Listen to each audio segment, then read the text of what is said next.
Hey guys, what's up? Today we got another package and I'm very excited about this one. I'm generally always excited about packages and things that come in, but I've been looking forward for this for a while. When you place a pre-order on something and it finally comes in, there's just an extra little spice of specialness that comes whenever the package comes. So anyway, let's get into it.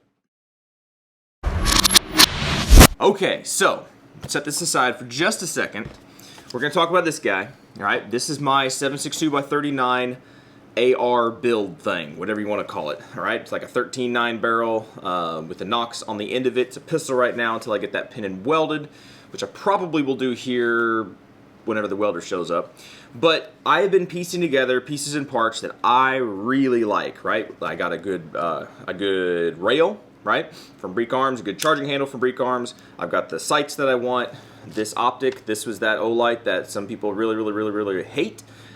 I have no problems with it necessarily. It comes on sometimes when you're shooting.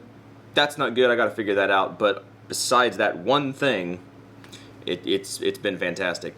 Everything else on here is just pieces and parts and stuff that I've really liked over time on other builds, and I've put together on this guy. Minus one thing, this guy right here. I bought this EOTech back for when I was doing, I think, the M4A1 Block 2 or something like that, clone build. And it was good. It was good for a clone build. It was great. But it's got some downsides. It has no shake awake. It's only got like an 8-hour battery, or not battery, but it turns off after 8 hours or 6 hours or whatever. It's just not the best thing. I've had it die out on me once during a competition. That was not fun. And so, like, it has its merits. It has its things. Some stuff's really good about it, whatever. But I wanted something on this gun to be something that had a shake awake, something that was way more bomb proof as far as the reliability of being able to pick the gun up, and there's something there for me to be able to aim with, right? Because this guy's not like that. You got to turn it on sometimes and stuff. So that introduces Primary Arms. Okay, so we're gonna talk about this. I don't know a whole lot about this. I started looking at some Primary Arms stuff. I've seen their optics before, but I've never had a Primary Arms optic. I've heard great things about their ACSS reticle. Here we go. Got a little swag sticker. But when this thing came out as a pre-order, I was like, the concept of this really makes sense, and I'm very excited about it. So I'm gonna quit saying I'm super excited about it because that sounds redundant. We're talking about this guy right here. Primary Arms, what's this? The Cyclops, I do believe. I get the things mixed up, but I think that's what it is. But it's a 1 power, so it's not magnification, right? Because I didn't want to really deal with that. I like the ability to have magnification, but if I wanted a 4 power scope, I got an ACOG. I could have put that on here, but this is a gun for very close to medium distances. Having a 1 power optic, or pretty much just like a red dot, that seems to be kind of the direction I really was hoping to go. And hopefully this guy will do that. So we get a little bit of Loctite. We get the optic itself, put that there, and then from what I understand, you get a bunch of different, that's everything in there, a bunch of different heights, right, mounting heights, right, so yeah, a bunch of different ones, cool little tools and things and stuff. So what we're gonna do, specs and details on things, that's not really what this channel's about. If you want that stuff in general, you can look it up on the manufacturer's websites. They're going to have everything. But we're just going to look at this guy just a little bit. We put it on the gun, and I won't be able to shoot it today. I actually did make it to the range yesterday, but we're going to try to get out to the range here before long and do this. That's cool. That is cool. Okay? So there's your reticle. Or not reticle, whatever. But you can see, I don't even have to get terribly close, and you can still see through there. That is handy. Handy as I'll get out. So some of the primary things I like about this that caught my eye, again, is that it has a shake awake. Supposed to have a shake awake, from what I understand. So it's a illuminated reticle, yes, but it's also an etched reticle. So when you look through here, hopefully it'll show up and I can actually get it in there. I don't know, but when you look through there, you should be able to see a reticle. It's probably not on right now. I don't think it's on. Maybe the battery's not in. I don't know. But there's always going to be a reticle. Having an etched reticle is something I don't think I've ever had, even in some of my nicer scopes. I don't think. I might have had some. I don't remember. But having an etched one it literally means, my understanding of it, if your batteries are completely berserk, so you don't even have to have a battery in the optic's still going to work, and it's still going to hold zero. It's still going to do what it needs to do because it's an etched reticle, right? It's not something reliant on batteries. So if all batteries go away, I can still use this optic. Way unlike the EOTech. The EOTech has no reticle if there's no battery. I mean, I've run into that. So anyway, yeah, I'm really looking forward to this. I like the fact that everything's kind of recessed on here. You don't have your knob sticking out. This is not a tactical scope, so you're not dialing in adjustments, whatever. So it's going to be pretty hard to knock these loose, I think. There's nothing sticking out, right, to be knocked off. And then there's no caps that cover it up, because you really shouldn't need caps to cover it up because it's flat and smooth across the top. You're not going to mess it up. You're not going to knock off your zero or anything like that. And then there's less caps and things you got to lose. So that's cool. Anyway, so let's take this guy off real quick. Say goodbye to the EOTech, and it'll go on something else. I'm not going to get rid of it. I like the EOTech. I do. I'm bashing it, but for what it is, I like it. For what it's not, I decided to go with something else. But this will go on another build, another project, another thing. I'm not going to get rid of that. But we are going to start working with this guy. So I'm going to play around with different heights and things. I know that's for sure. Let's go ahead and make sure this got a battery in it and make sure everything's good that way. Yeah, so no, wow, yeah, that does have a battery in it. So you can turn it off. That's handy. All right, and then those are probably night vision settings. Man, this thing's got, yeah, it's got night vision settings. It's got 13 settings. This is going to blow the camera out. But you'll, yeah, there you go. So yeah, it had a battery in it. It was just turned off. That's a bright, stinking reticle. Crisp and clean. I like that. Okay. We're going to go ahead and put this guy on. And the way I like to do it is generally I'll mount them way up front. But since this is a little bit of a different optic, where'd my little tool go?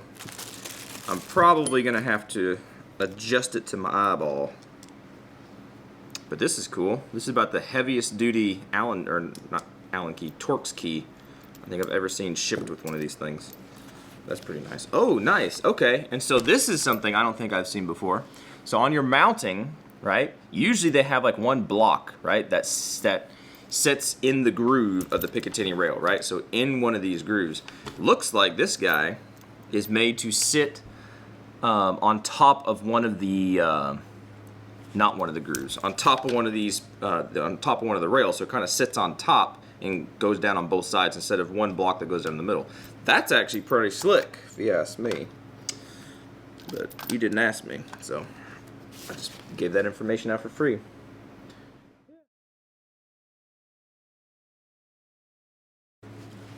I'm just gonna stick it right there. I think that's gonna be fine. If I gotta adjust it, then I'll adjust it. And since we're gonna do that, I'm going to go ahead and Loctite it because this is an optic.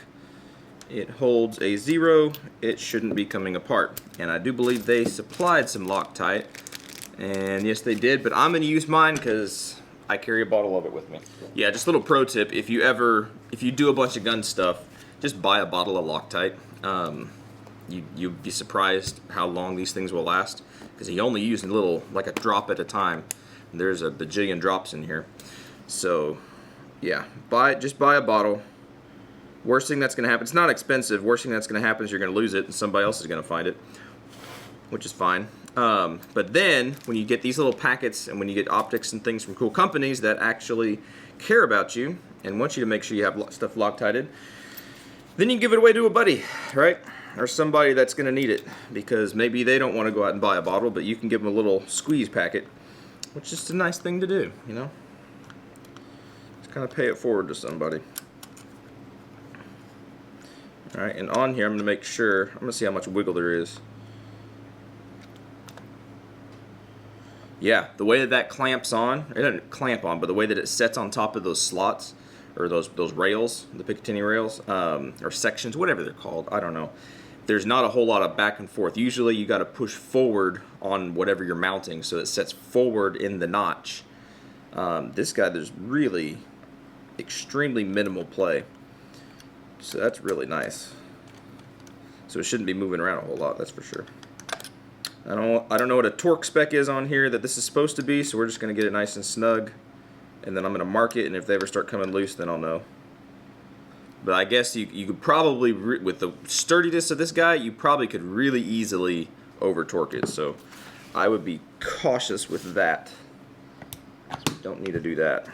Now, make sure I did put it back in correctly. Yeah, okay. And then if we turn it on, what's a good setting? There you go. Setting 10. There you go. So there you go. That you're not going to be able to see because the camera's not going to want to focus, right? But it's in there. Yep, there you go. It's in there. All right, I'll take a picture. I'll post it in there probably at the end in a collage of different things. But that is pretty slick cool, dudes. Pretty slick cool. And I do believe you can focus this. I'm going to have to look that up a little bit because everybody's eye is going to be a little bit different since it's not actually a straight up red dot, right? It's a 1 power.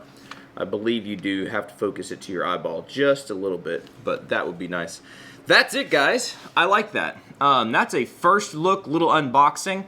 This is exactly what I wanted for this gun. Something like this. Something that it has an reticle. It has an etched reticle in it, and it's gonna give me some bullet drop, some ranging. I don't know if it's necessarily ranging, but it's got your dope, right? It's got your drop. That's what I'm looking for. It's got that in there, so if I do have to reach out, whatever, which I really don't. I mean, the way that this gun's set up, I'm not going to run this in tactical games because it's 30 caliber. They don't let that happen. And I don't know if I'm running those right now for a while, being up here in Alaska. But having the ability to calculate your drop out to a reasonable distance. This is not a sniper scope or something weird like that. This is something from like 0 to 200 yards. You could go further than that, more than likely, depending on how accurate the gun itself is. But for what I'm using this for, this is like from 0 to 25 yards all day, right? Maybe 50 yards, maybe. But in general, no. In general, 0 to 25 yards is probably about as far as this thing is in general going to be shot. Now, when I bring it out and have fun with it and stuff, then I'll try to stretch its legs and kind of see. And I'll try to confirm some stuff with the drop and all that. But so far, first 5 minutes of having it, I like it, right? That's what these should be called, first 5 minutes. What do you think? Anyway, if you have any questions about it, let me know. If it's technical information, I'm just going to tell you to go look at the website. I'll take a picture of the box. That'll be in the end of the video for y'all, so you can kind of see different, how tall some of these, they're not adjustments, but these little elevation pieces. I'm using the wrong terms, and I'm having a brain fart, and I can't think, but you know what I'm saying. But anyway, if you got questions about it, let me know, and I'm going to get out to shooting this here before too long, get it sighted in, and that makes this guy, I think, done. It's got everything I need on it, everything I want on it, except for pinning the barrel and welding the barrel, waiting on a welder. And then I may or may not change this out from a pistol a pistol brace to a stock. If it's pinned, then it's 16 inches, so I can do either one. But I don't know. We'll play around with it. All right. Y'all be good to be safe. I appreciate you all watching, subscribing, and everything. Hopefully we'll catch y'all in the next video.